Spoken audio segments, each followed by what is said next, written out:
Hi.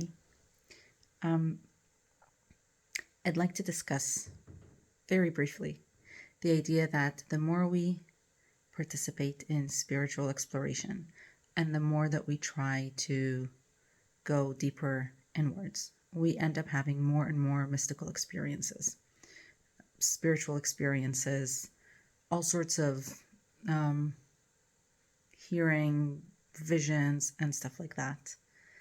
And there's a reason why in Jewish faith, for all these years, there are very few incidences that are shared about what was experienced. And particularly, there are even those that say, do not talk about it. There is the notion of the chariot, for example, a mystical experience that was told to not be shared or not be explained or drawn or delve deeper into it. It very much is like the idea in Vipassana that after you learn the basics of Vipassana, you're told not to speak about your personal experience in it.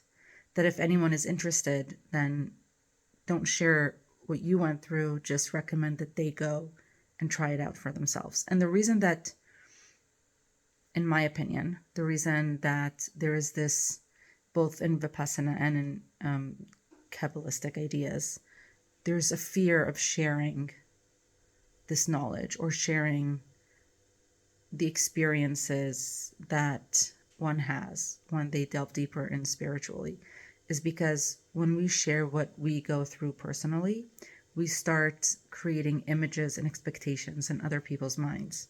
So if we're teaching and we're sharing what it is that we went through, we end up creating a set of expectations in our students' minds that they then come to meditate or come to prayer or come to their whatever spiritual practice they do. They come expecting something to show up.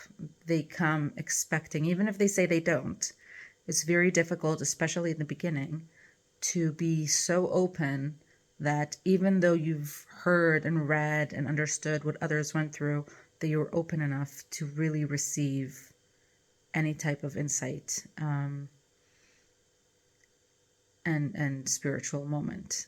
And when you hold on too hard, too strongly to the spiritual experiences and the expectations of them that you have because of what you've read and heard from other people, then you don't end up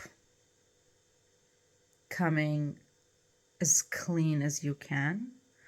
And your set of expectations might actually cause you to not be able to receive the type of channeling and the type of insight that is meant for you, because each one of us has their own brain, and the changes, even if they're minute between brains, they're big enough to, with the structure and our memories and our life experiences, each one of us ends up having our own different experiences.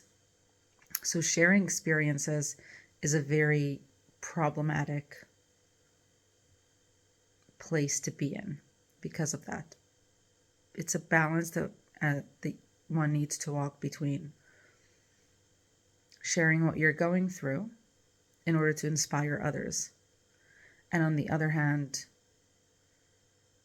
not sharing too much or revealing things that will then color other people's expectations of what they would potentially have when they try to explore their own path.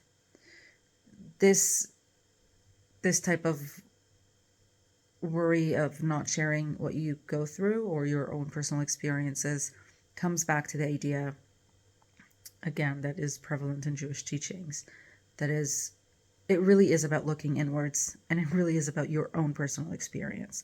So if you hear someone else telling you, this is what happened to me, or this is what I saw, or this is what I experienced, that's their spiritual experience. And it is only shared from the purpose of expressing the faith and the belief that these things happen, because it could be very difficult in the beginning to believe that things are happening. It is also okay to share your experience if you're sharing it with someone else, to explore and to better understand what you went through. Because there are, like Jung says, there are archetypes of like a unified knowledge that has been passed down for generations, and it is available.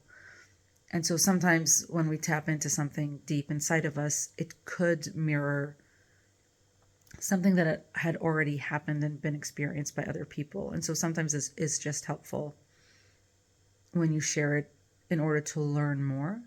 But that's also why it's helpful to read and study the books of these mystics in the past. And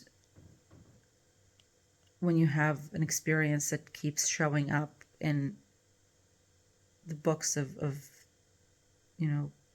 sages from the past, and you end up seeing similarities, then you know that you're getting to things that are true and that are not just your experiences and your memories, but you're starting to hit something that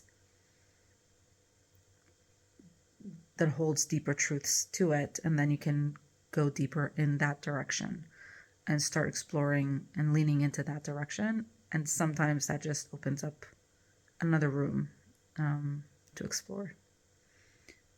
So I hope that was helpful, and have a good day.